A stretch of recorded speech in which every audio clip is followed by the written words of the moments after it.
السلام علیکم سامعین۔ حضرت فاطمہ رضی اللہ تعالی عنہا کو کون نہیں جانتا، جن کو نبی اکرم صلی اللہ علیہ وسلم نے جنت کی عورتوں کی سردار کہا ہے۔ تو آئیے آج کی اس ویڈیو میں ہم حضرت بی بی فاطمہ رضی اللہ تعالی عنہا کی زندگی کے چند واقعات سنیں گے کہ ایک مرتبہ ایک بوڑھی عورت حضرت بی بی فاطمہ کے گھر آئی اور کہنے لگی کہ اے بنت رسول، میں نے 3 دن سے کچھ نہیں کھایا ہے، میں بھوکی ہوں، مجھے کچھ کھانے کو دو۔ تو حضور صلی اللہ علیہ وسلم کی لاڈلی بیٹی حضرت بی بی فاطمہ نے مسکرا کر فرمایا، اماں جی آپ 3 دن سے بھوکی ہیں اور میں نے 7 روز سے کچھ نہیں کھایا اور نہ ہی روٹی کی شکل دیکھی ہے، ابھی ابھی کہیں سے تھوڑی سی جو آئی ہے، آپ بیٹھو میں یہ پیس کر روٹی بناتی ہوں۔ حضرت بی بی فاطمہ نے چکی میں جو کو پیسا اور آٹا بنایا اور اسے روٹی بنا کر اس بوڑھی عورت کو دے دیا اور اپنے لیے کچھ بھی نہیں رکھا۔ یہ دیکھ کر اس بوڑھی عورت نے کہا کہ آپ نے بھی تو کچھ نہیں کھایا، آپ اپنے لیے بھی تو کچھ رکھ لیں۔ اس پر حضرت بی بی فاطمہ نے فرمایا، اے اماں جان، جو چیز صدقہ کر دی جائے پھر اس میں اپنا حصہ نہیں ہوتا، اور یہ بات میں نے اپنے ابا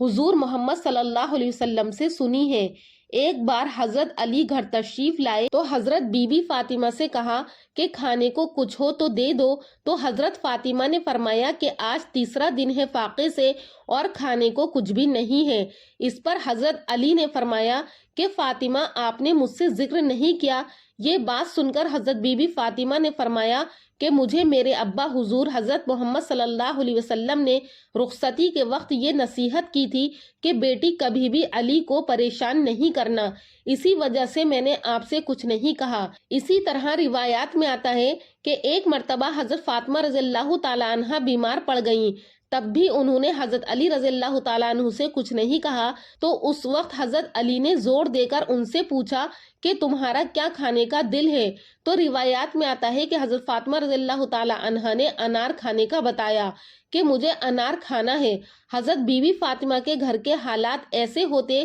کہ فجر کی نماز کے بعد حضرت علی مزدوری پر نکل جاتے، اگر مزدوری مل جاتی تو گھر میں چولہا جلتا ورنہ فاقہ ہوتا۔ حضرت بی بی فاطمہ اپنے گھر کے کام خود کیا کرتی تھیں، بچوں کی پرورش بھی خود کیا کرتی تھیں اور چکی میں آٹا بھی پیستی تھی، باوجود اس کے کہ اللہ تعالیٰ کی عبادت میں مشغول رہتی اور اللہ تعالیٰ کا شکر ادا کرتی رہتی۔ کبھی حضرت علی کو کسی چیز کے لیے پریشان نہیں کرتی تھیں اور کسی چیز کی فرمائش بھی نہیں کی۔ ایک بار حضرت محمد صلی اللہ علیہ وسلم کی حضرت بی بی فاطمہ نے دعوت کی تو حضرت محمد صلی اللہ علیہ وسلم بی بی فاطمہ کے گھر تشریف لے گئے۔ حضرت فاطمہ کے گھر کھانا کھلانے کے لیے کچھ نہیں تھا، لیکن حضرت فاطمہ کا یقین اللہ تبارک و تعالیٰ پر اتنا تھا، انہوں نے ہانڈیوں کو چولہے پر چڑھا دیا اور پھر اللہ کے حکم سے ہانڈیاں کھانے سے بھر گئیں۔ تو اس پر حضرت محمد صلی اللہ علیہ وسلم نے فرمایا کہ تم لوگ نہیں جانتے کہ فاطمہ نے ہمارے لیے جنت سے کھانا منگوایا ہے۔ فاطمہ رضی اللہ تعالی عنہا کی سخاوت کی باتیں کچھ عورتیں کرنے لگی تو ان عورتوں میں سے ایک منافق عورت بولی کہ میں نہیں مانتی کہ فاطمہ کے پاس کوئی دولت ہے یا کوئی معجزہ ہے، وہ تو ہر وقت بہت ہی سادگی میں رہتی ہے۔ اس بات کو جاننے کے لیے وہ عورت حضرت فاطمہ رضی اللہ تعالی عنہا کے گھر پہنچی تو بنت رسول حضرت محمد صلی اللہ علیہ وسلم نے دروازہ کھولا، اس عورت کو اندر لے کر گئیں اور بٹھایا تو وہ عورت بولی کہ اے بنت رسول صلی اللہ علیہ وسلم، آپ کی سخاوت کے چرچے میں نے سنے ہیں اور میں دیکھنا چاہتی ہوں کہ آپ کے پاس ایسی کیا چیز ہے جو آپ کے چرچے ہو رہے ہیں۔ تو حضرت فاطمہ رضی اللہ تعالی عنہا نے فرمایا، اللہ تعالیٰ نے ہر انسان کو وہ عطا کیا ہے جو اس کے لیے بہتر ہے۔ تو وہ عورت کہنے لگی کہ میں آپ کے گھر پر دولت دیکھنے آئی ہوں کہ آپ کے پاس سچ میں کوئی دولت یا کوئی معجزہ ہے، آپ مجھے کوئی معجزہ یا دولت دکھاؤ تو میں مان جاؤں گی کہ آپ کے بابا اللہ کے رسول ہیں اور آپ کا خاندان سچا ہے۔ اس عورت کی بات سن کر حضرت فاطمہ رضی اللہ تعالی عنہا نے فرمایا کہ جاؤ، وہاں میرا مسلح رکھا ہے، اس کو ہٹا کر دیکھو، تمہیں تمہارے سوال کا جواب مل جائے گا۔ یہ عورت حجرے کے اندر گئی جہاں پر حضرت فاطمہ رضی اللہ تعالی عنہا عبادت کرتی تھی اور مسلح کو ہٹا کر دیکھا تو اس کے نیچے بہت سارا خزانہ پڑا ہوا تھا جس میں ہیرے جواہرات اور سونا تھا۔ وہ عورت یہ دیکھ کر واپس حضرت فاطمہ رضی اللہ تعالی عنہا کے پاس آئی تو حضرت فاطمہ رضی اللہ تعالی عنہا اس عورت کو دیکھ کر مسکرائی تو وہ عورت حضرت فاطمہ کو بہت ہی حیرانگی سے دیکھنے لگی اور حضرت فاطمہ رضی اللہ تعالی عنہا سے کہنے لگی، یہ کیا آپ تو اتنی سادگی میں رہتی ہیں، آپ کا لباس اتنا سادہ ہوتا ہے، آپ کے پاس تو اتنی ساری دولت ہے، میں تو سمجھتی تھی کہ آپ کے پاس دنیاوی دولت نہیں ہے، اس لیے آپ اتنی سادگی میں رہتی ہیں۔ حضرت فاطمہ رضی اللہ تعالی عنہا نے فرمایا کہ اللہ تعالیٰ نے دنیا کی تمام دولت اور تمام خزانے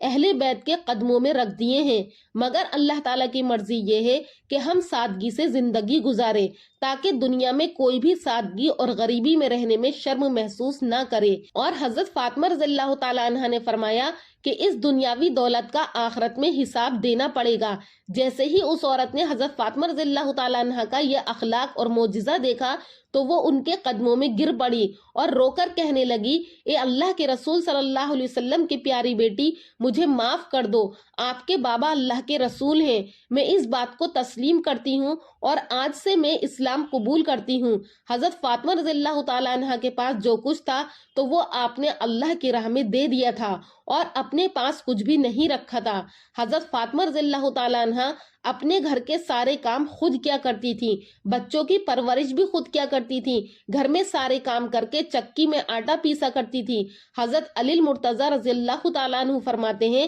کہ فاطمہ رضی اللہ تعالیٰ عنہا جس طرح اللہ تعالیٰ کی عبادت کو فریضہ سمجھتی تھی، اسی طرح میری اطاعت بھی کرتی تھی۔ عبادت و ریاضت کے انتہائی سخت معمولات میں انہوں نے میری خدمت میں ذرہ برابر بھی فرق نہیں آنے دیا۔ وہ ہمیشہ گھر کی صفائی کرتی، چکی پر گرد و غبار نہ پڑنے دیتی، صبح کی نماز سے پہلے بچھونا تہہ کر کے رکھ دیتی تھی، گھر کے ہمیشہ برتن صاف ستھرے ہوتے، ان کی چادر میں پیون ضرور تھے مگر وہ کبھی میلی نہ ہوتی تھی۔ ایسا کبھی نہیں ہوا کہ گھر میں سامان موجود ہو اور انہوں نے کھانا تیار کرنے میں دیر کی ہو، خود کبھی پہلے نہ کھاتی، زیور اور ریشمی کپڑوں کی کبھی فرمائش نہیں کی، طبیعت میں بے نیازی رہی، جو ملتا اس پر صبر اور شکر کرتی، میری کبھی نافرمانی نہیں کی۔ اس لیے میں جب بھی صبر اور شکر کے اس پیکر فاطمہ کو دیکھتا تو میرے تمام غم ختم ہو جاتے تھے۔ اللہ تبارک و تعالیٰ سے دعا ہے کہ اللہ پاک ہمیں بھی بی بی فاطمہ کے